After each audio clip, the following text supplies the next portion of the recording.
बिस्मिल्लाहिर्रहमानिर्रहीम। फरमान मुस्तफ़ा सल्लल्लाहु तआला अलैहि वसल्लम जो मुझ पर एक बार दुरूद शरीफ पर अल्लाह पाक उस पर 10 रहमतें भेजते हैं। सल्लु अला हबीब सल्लल्लाहु तआला अला मुहम्मद सल्लल्लाहु अलैहि वसल्लम। मुस्लिम शरीफ की हदीस पाक। मेहमान नवाजी करना भी अजीम सुन्नत है हमारे के। राशिद अतारी ख्वाबों की तबीर लेकर पेश खिदमत एक ख्वाब की तबीर सुनेंगे जी। वो है आंधी देखना। ख्वाब में देखे ना कि आंधी आई है तो आपको पता ही है इसकी तबीर अच्छी नहीं होती, ये परेशानी की, मुसीबत आने की, ठीक है, इसकी तबीर है।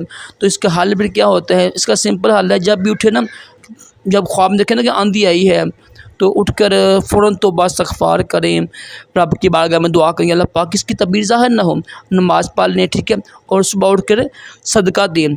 ये तरीका होता है। बुरे यानी अगर ख्वाब है ना कोई बुरा तो इसकी तबीर ज़ाहिर नहीं होती है। हदीस पाक के ये अल्फाज हैं, ठीक है, इसकी भी तबीर ज़ाहिर नहीं होती। रब तबीर ज़ाहिर नहीं करता है ना, सदक़े की रहमत, सदक़े की माशाअल्लाह बरकत से जन्नत बलाएँ दूर होती हैं। तो लाज़मी किया करें, जब भी कोई बुरा ख्वाब देखें, जब भी कोई बुरा ख्वाब जो आपको परेशान करे ना, तो ये लाज़मी अमल किया करें, सदका, तौबा, इस्तग़फ़ार और नमाज़, ठीक है जी। सल्लु अला हबीब सल्लल्लाहु अलैहि वसल्लम।